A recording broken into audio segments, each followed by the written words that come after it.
தமன்னா சொன்ன ஒரு விஷயம் என்னன்னா, தேவைப்பட்டால் நான் கவர்ச்சியாக நடிப்பேன் அப்படின்னு சொல்லியிருந்தாங்க.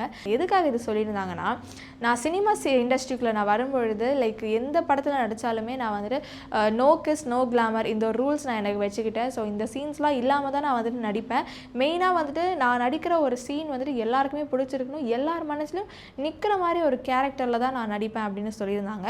அதுக்கப்புறம் ஒரு சில ஆண்டுகளுக்கு அப்புறம் இந்த உலகத்தை பார்க்குற பார்வையே வந்துட்டு எனக்கு மாறிடுச்சு. ஏன்னா ஃபர்ஸ்ட் நான் இப்படி தான் இருக்குன்னு ஒரு ரூல்ஸ் எனக்கு வச்சுருந்தேன்.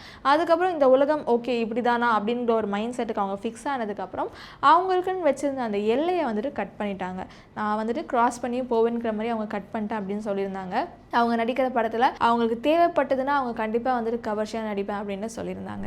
வார் 2ஓட ப்ரொமோஷன் ஃபங்க்ஷன் அப்போது நம்ம ஜூனியர் என்டிஆர் ஸ்டேஜில் இருந்துட்டு பேசிகிட்டு இருந்திருக்காரு.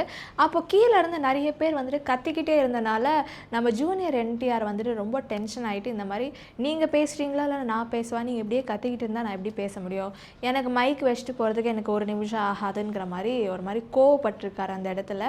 ஸோ அஃப்கோர்ஸில் நம்ம ஒரு விஷயம் நம்ம பேசிகிட்டு இருக்க போது நம்மளை சுற்றி கசமுசாவாக பேசிகிட்டு இருந்தால் நம்மளுக்குமே வந்துட்டு இரிட்டேட் ஆகும் இல்லையா. ஸோ அந்த மாதிரி வந்துட்டு ஜூனியர் என்டிஆர் வந்துட்டு டென்ஷன் ஆகிருக்காரு.